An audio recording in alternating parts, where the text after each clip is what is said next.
Hey guys, what's up? My name is Gabe and this is Games with Gabe. This is the next tutorial in the Coding Geometry Dash in Java series. If you remember from the last tutorial, we got to a point where we can now export levels and then save them into this JSON file format. In this tutorial, we're going to start the process of reversing this so that we can load levels in using this JSON file format. So I'm going to split this up into two portions because it is a pretty big task, and in this part we're just going to set up some of the utility functions that we'll be using in order to do the parsing. Before we begin with the parsing, I do want to go over a little bit of what exactly parsing is and how we'll be doing it in this tutorial. So let's check out how that works. Like I said, in this tutorial what we're going to be doing is parsing, and if you look up Google what parse means, it says that it means to analyze a sentence into its parts and describe their syntactic roles. And so basically that's what we're going to be doing with our game files, except a little bit simpler. So the way it's going to work is I have this lorem ipsum text just to demonstrate how we're going to be going through this file. So basically what we'll do is we will have a few different variables, one of them which is called the offset, and that's going to start at 0. And then we're going to have another variable called line, which is just which line of text we're on. This is to be used for debugging to help us whenever something goes wrong. It is really useful. And what we're going to do is we're basically going to advance this offset through the text, and every time we hit a new line character, which will be at the end of this, we increment the line down 1. And so we're going to have a couple of functions basically. So one of them is going to be called peek, and what peek is going to do is it's going to return where the offset is pointing to. So at this case it would say L, but if the offset was over here and it equaled whatever this letter is, it could be like 15 or something, it would return A. So just returns whatever letter we're currently at. We're going to have one function called @end. And this function, as you can probably tell, is just going to tell us if the offset is equal to the end of our file. And then we're going to have another function called advance. This one is pretty simple as well. It just moves the offset forward 1 if it can. So basically just offset plus plus if it can. If it's at the end, you definitely can't advance. Last function we're going to have that's going to help us with the moving through the file is something called consume. And so consume will take in a character just like this. So say we were at the beginning and we knew we wanted an L, we would say consume L, and then it would check with peek if offset is actually pointing at an L, and then if it is, it would continue and act like nothing had happened. But if it wasn't an L, then it would throw an error and then it would system.exit. So those are some of the utility functions that we'll be using to go through the file, but then we're also going to have a few utility functions to parse different things like numbers, Boolean values, strings, and I think that should be it. The different numbers we'll have to do integers, doubles, and then floats, which these two are very similar, so it shouldn't be too much work. And you'll see as we go through it too that it's not that bad to implement these things.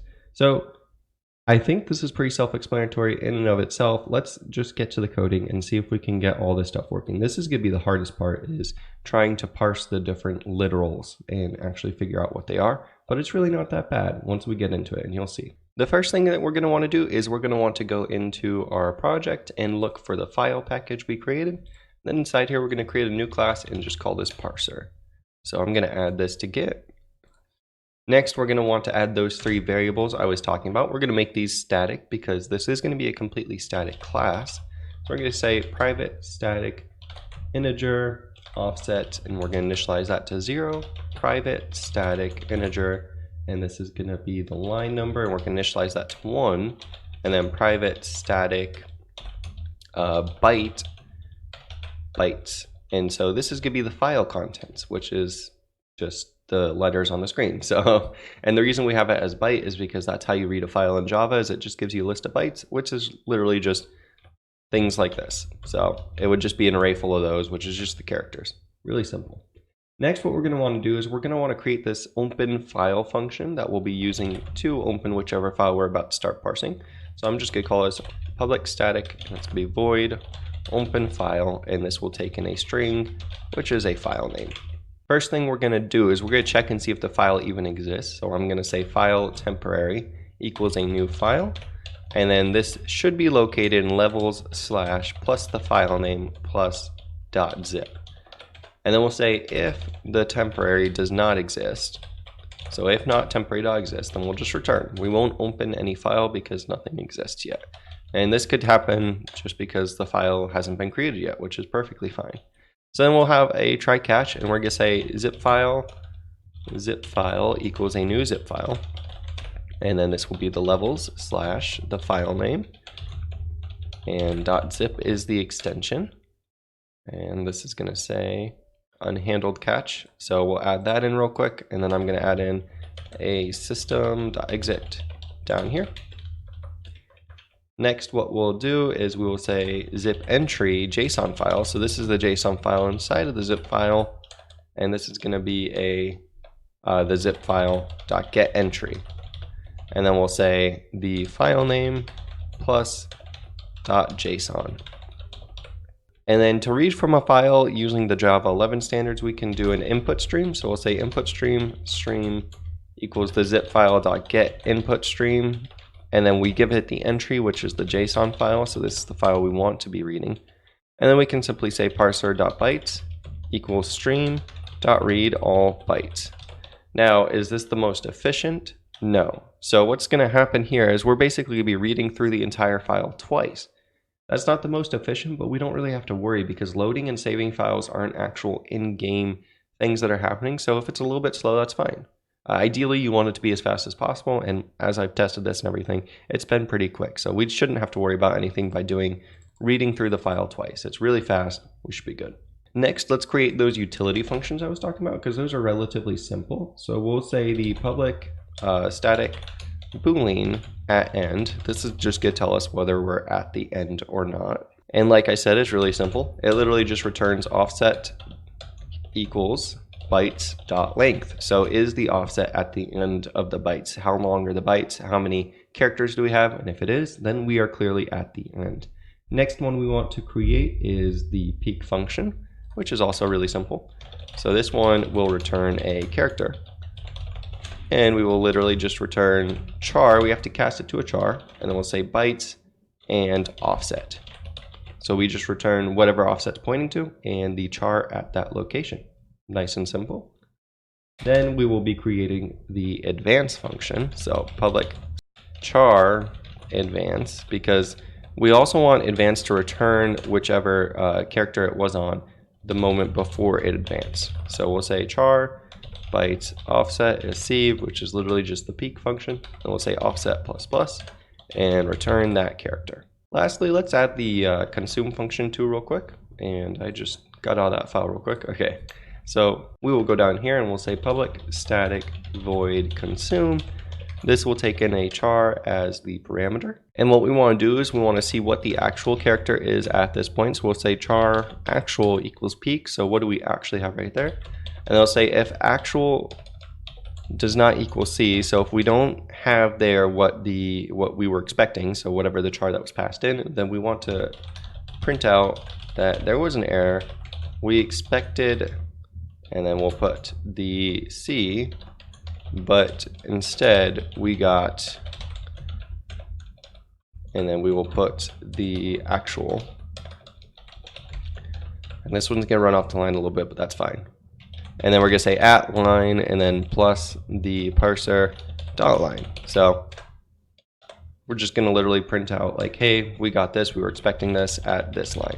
And this is actually really helpful because when I was coding this, I did run into a lot of errors, and being able to tell which line it was happening at and stuff gives you a clue as to what's actually happening with it. But otherwise, if it's fine, then we'll just say offset ++ because there was nothing wrong with it. We consumed it, and then we just moved one more forwards. Next, what we're going to do is we're going to create our first utility function. We're going to need a way to skip whitespace. So we're going to go public static void skip whitespace. And this is going to do just like you would expect, skipping all the whitespace. This function is just as easy as you would think it would be. We're literally just going to say while we are not at end, we're checking this one first. Because if that's not true, then it will immediately break, and then we won't have an error when we say peek. So while we're not at end and peek, equals a space. So if, whoops, not plus plus, equals a space, which is a whitespace character, or peak equals a new line, also a whitespace character, or peak equals a tab, which is also a whitespace character. So if it hits any of those whitespace characters, then we want to keep going. And then right here we'll say if peak does equal a new line, we want to increase our line because we've just encountered a new line. Then we'll say advance. So keep going until we have no more characters that are whitespace. And there may be other whitespace characters that you run into. If you do, just add them into that list and then you should be good. So skipping whitespace is done. Next, what we're going to want to do is check and see if this is working properly. So we will create a test file, and I'm just going to fill this test file with all the stuff that we're going to need. I'm going to delete this and then go in here and create a new text document, call this test. And then inside here, I'm going to do a couple whitespace lines, then put a D. We're also going to check if integers work. So we'll do a positive integer, a negative integer, and then decimal and a float. This one will be like 4 point that. And then true, false, check and see if those work, and strings, another string.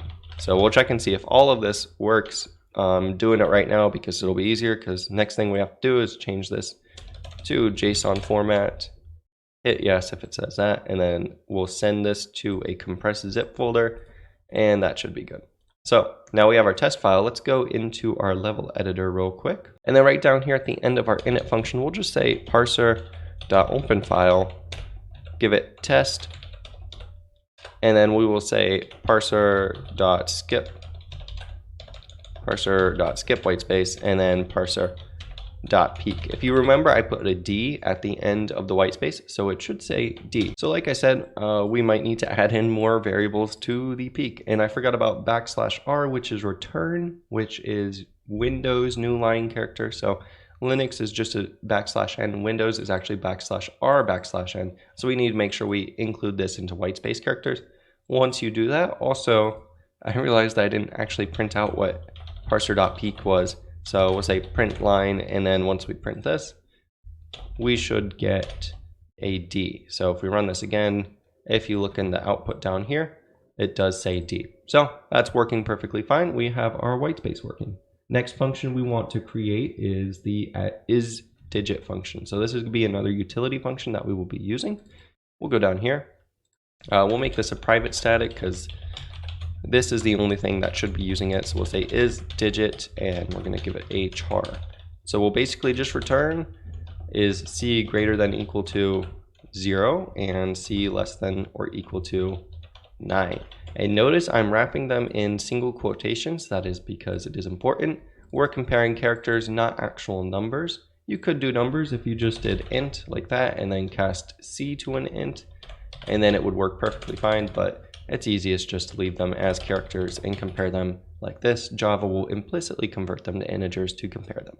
So isDigit, really simple, and we're going to use this for our parseInt function. So next we're going to go up here and we're going to say public static int parseInt, and this is going to go through our file and parse an integer. First thing we want to do is skip whitespace, because we never know if there's any whitespace that we haven't skipped yet. It's always good to do that as a little advanced thing. And then we're going to get a char and then a string builder as a couple of helpful variables. So we'll say string builder equals a new string builder.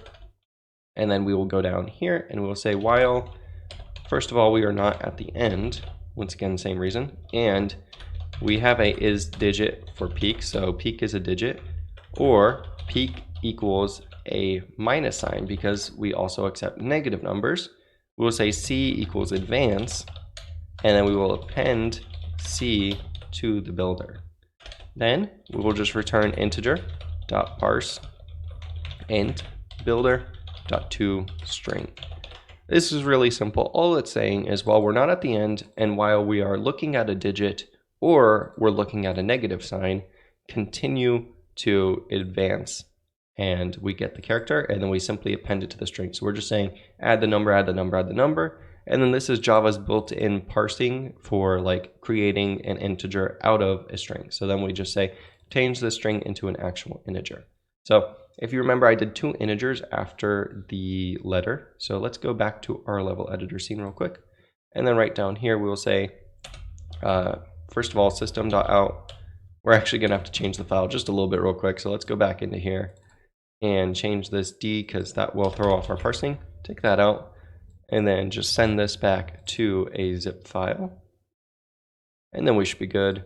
We'll go down here and we'll say, instead of parser.skip whitespace, we shouldn't have to do that. We'll just say system.out.println parser.parseInt, and we will do this twice.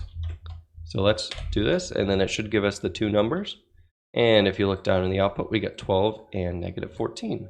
This does mean that if you had something like -14 minus 12, this would end up registering as a whole integer, all of that. But we don't have to worry about that because we're creating the files and we know exactly how they're going to look. So let's not worry about the cases that we know are never going to happen. If they do too, we'll get some weird error and then we can look for it in the appropriate file. Next function we will do is Parse Boolean. This one is very similar to the parse digit, parse int. So it was a public private static Boolean, Parse Boolean. And this is going to say skip whitespace first because we want to skip the whitespace. Then we'll say string builder, builder equals a new string builder. It's a little bit different though. So we'll say if we're not at the end and peak equals AT, then we're expecting true.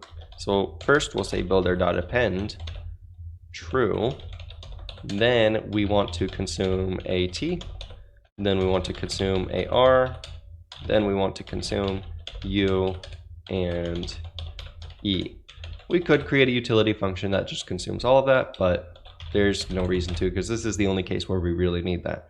Then we'll say if, else if we're still not at the end, and peak equals F, we are expecting false. So we'll say builder.append false, and then we will consume AF, consume A, consume L, and consume S, and consume E. There we go. Else, if we didn't get either of those, we were expecting true or false, expecting true or false, instead got, and then we'll print out the character. So we'll say peak plus at line, and then we'll print out the current line. And then we'll just say system.exit -1. Okay, and then if all of that goes fine, we'll just return the builder.toString.compare to true equals 0. So basically we're saying if the string is true, return true, otherwise return false. Simple. So true or false, and then consume will also make sure if we don't hit an F, A, L, if we don't hit any of those, like it's a typo or something, it will definitely call this error, or this will call an error, and it'll be like, we were expecting an A, but we got something else instead. So that should take care of all of that. Let's go ahead and add the last few functions real quick because they are relatively simple. So we will go to, there's a little bit further up there. We'll say, actually, let's make these public too because we are calling them right now. Forgot about that. So I'm going to change that to a public. And then we'll do a public static float. Let's do double first. Double parse double. So this one, we're going to skip the white space, of course. And we're going to say char C, and I'm actually just going to copy all of this because it's very similar. And so basically what we're going to do is we're going to, while we're not at the end and it is a digit, or peak equals a minus, or peak equals a dot, because a dot is also part of a double. Then we will append it, and then we will say double dot parse double, and then we will pass in the string. And then using that function, we can actually do float pretty easily. So we'll say parse float, and this one is literally just, we'll say float f equals parse double, and we will cast this to a float because all a float is a double followed by an f. So then we'll say consume f because we want f to be at the end of it, and then we'll just return f. Really simple, okay? And then last one we need to do is the parse string, which is a little bit different, but it's still not too bad. So parse string, how would you expect this to work? Try it out yourself if you want. Strings start with a quotation, they end with a double quotation, and anything is accepted in between. So think about how you would do that. Give it a try real quick. How I'm going to do it is I'm just going to skip the white space first, of course. Initialize this variable c. Then we'll say string builder equals a new string builder. And then we're going to consume a quotation because that's what we're expecting at the first. We're going to say while we're not at the end and we do not have a double quotation. We just want to say c equals advance and then builder.append c. Really simple. And then at the end we do want to consume one last double quotation and return the builder.toString. There we go. That should be all of our utility functions. Let's go back to our level editor scene and see if this all works out correctly. So I believe what I had next was two doubles. So we'll say system.out.println parser.parse double. And then, or actually I think I had parse double and then a parse float. Then I had the true and false. So we'll say system.out.println parser.parse boolean. And then just duplicate that. And then lastly, I had two strings. So system.println parser.parse string. Let's see if I got all those right. I have a feeling I probably messed up one of them and see if this all works out properly. And I think I did get it all right actually. So we see we get 12, -14, 10.23, 4.343, true, false, string, and another string, which is exactly what we had in our test file. So these are like the groundwork to what we'll be using to actually build our parser for our game objects. These will all come in handy. They'll be really useful for the next tutorial. In the next tutorial, what we're going to be doing is we're going to actually be loading in our save files. So we have the save files. Now we can actually load them in using this parser. So I hope you guys liked this video. If you did, please hit like and subscribe, and I will see you in the next one. Thanks. Yeah.